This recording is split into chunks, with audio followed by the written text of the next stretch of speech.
Hey guys, I'm going to be talking about the law of sines today. Before I do that, I just wanted to shout out to my friend Nelson Lopez out at Chess Vibes. You should definitely check out his channel. He's the best chess player who's ever beaten me. I've been beaten by a lot of people, but he's the best one.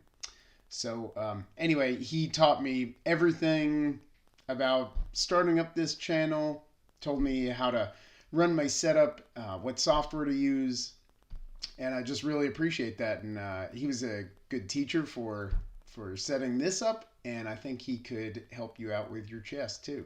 So check out his channel. It's Chess Vibes with Nelson Lopez. Before we start the law of sines, I'm going to go ahead and derive the law of sines. Where does it come from? We've got some obtuse or acute triangle. However, it has an altitude drawn here. And that altitude creates two right triangles. So there are other ways to calculate things within this triangle, but when you're able to use the law of sines, when you know trigonometry, it makes things a lot easier. We're going to start out by looking at the left triangle. And the left triangle, I can write the sine of angle B is equal to the ratio, the opposite leg over its hypotenuse. And what we're going to do is solve for m. So I'm going to multiply both sides by a. And that gives me a times the sine of angle B equals m. And then I'm going to do the same thing for the right side now. You'll see why I'm doing this in a second, but I'm going to write it like this. The sine of angle A equals the ratio of m over b. And I'm going to multiply both sides by b.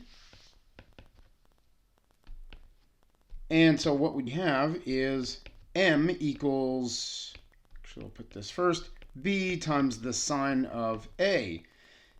And then using our transitive property, we can say that both expressions that are equal to m are now equal. And so I have that a times the sine of angle B is equal to b times the sine of angle A. We're going to transform this a little bit, and I'm going to divide by AB. Divide by AB. And so this A divided by this A cancels out. This B divided by this B cancels out. And what we end up with is the sine of angle B divided by side length B equals the sine of angle A divided by side length of A. And if you were to do this, if you were to rearrange the letters, you could also prove that both of these ratios are also equal to the sine of angle C over side length C. And so it doesn't matter what my lettering was to start out. These three ratios are true. And so the sine of any angle divided by the side opposite of it. So this B corresponds, angle B corresponds to side B.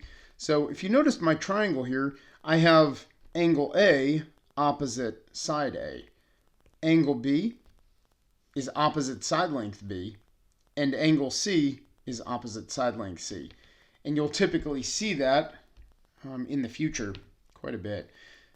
So this is the law of sines. We have that derived, and once you have something derived, now you're able to use it.